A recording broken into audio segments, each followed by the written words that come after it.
Magandang araw mga ka-horror at welcome back nga palang muli sa aking channel. Ang pag-uusapan nga pala natin ngayon ay ang tungkol sa mga agimat o anting-anting na kadalasang suot-suot o dala-dala ni Commander Bantugan.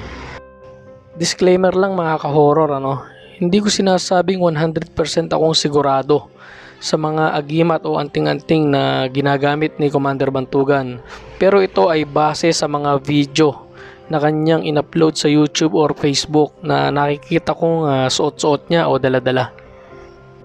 Kaya kung meron akong masabi na hindi tugma, ay maaari nyo akong itama mga ka-horror sa comment section.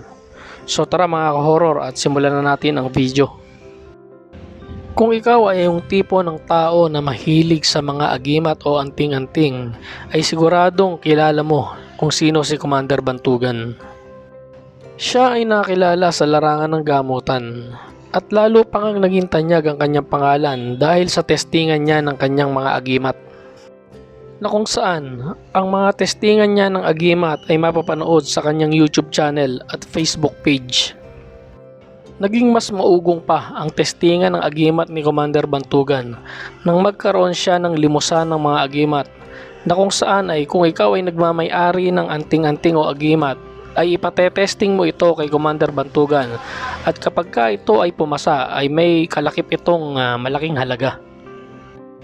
Bukod sa kanyang mga testingan ay mayroon ding video si Commander Bantugan na kung saan ay nagpapakita siya ng kanyang malaking koleksyon ng mga medalyon at leklay. Pero sa dinami-dami ng kanyang mga koleksyon ay ano nga ba ang pangkaraniwan o pang-araw-araw na ginagamit ni Commander Bantugan na anting-anting o agimat? Bali ang number 1 ay ang leklay. Itong leklay na to ay makikita natin na suot-suot ni Commander Bantugan doon sa huling testingan ng agimat na ginawa niya.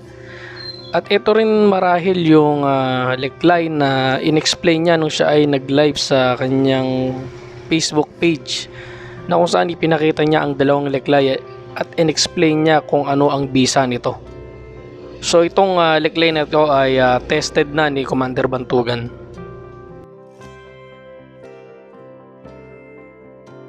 Number 2, kwintas na may pendant. Hindi ako sure kung ano talaga ang tawag sa agimat na ito, pero parang ganito ang itsura niya. Para siyang basyo ng bala ng baril.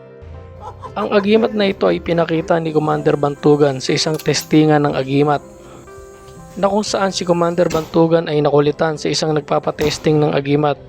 Kaya inilabas niya ang kwintas na ito at ipinakita kung gaano ito kagaling. Ang kwintas na ito ay may kakayanan ng pamigil. So tara mga ka-horror, panoorin natin ang video. Kasa. Gay. Kasa. Nagkakas ako, Kasa. papalit ang bala. Gay. Sapa.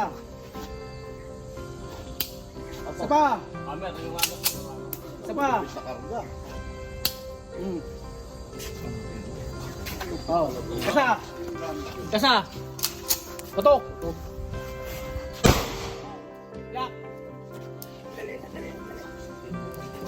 Tira. Tira. Kasa. Ayaw na. Di pa na ayaw. Anes. Yan ang sinasabi ko. Ay, tama. Yan mga kanutay. Gagawin. Gamit tayo. Number 3, agimat na sinturon. Ang agimat na ito ay nakita kay Commander Bantugan sa isang testingan sa Mindoro. Ito ay direkta niyang tinanggal sa kanyang katawan dahil na rin sa request ng mga nagpapatesting dahil ito raw ay isa sa dahilan kaya nawawasak niya ang mga medalyon na nagpapatesting sa kanya. Karamihan sa nagmamay-ari nito ay mga sundalo at pulis.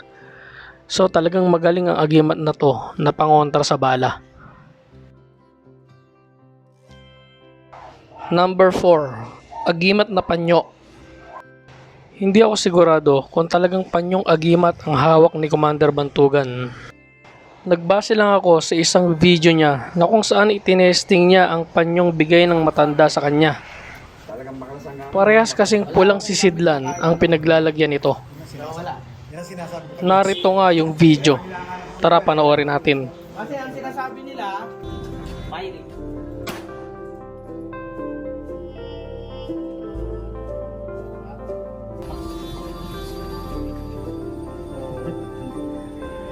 Nabutas na kagad.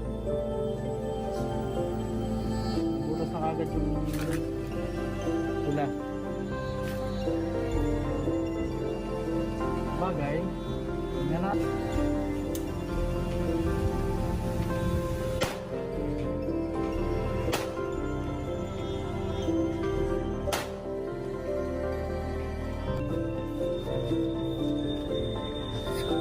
Butas ulit.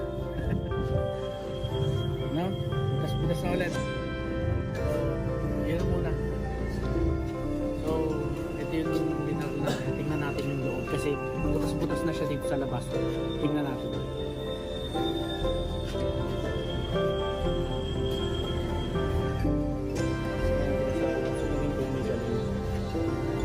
Dahil hindi siya tinatamlan. Ayan, hindi nga. Tinamaan nga ng bala, oh.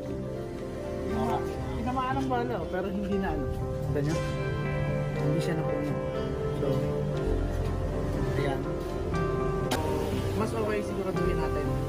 Dahil siyempre dadalhin natin sa katawan natin. Sisinin natin.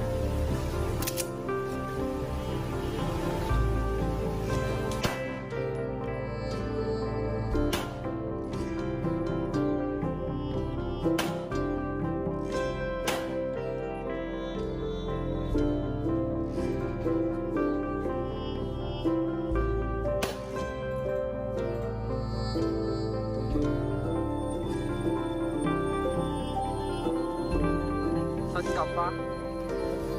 Talagang may galing.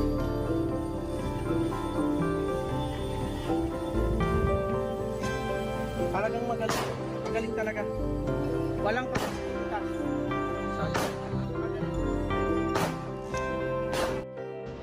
Number 5, medalyon.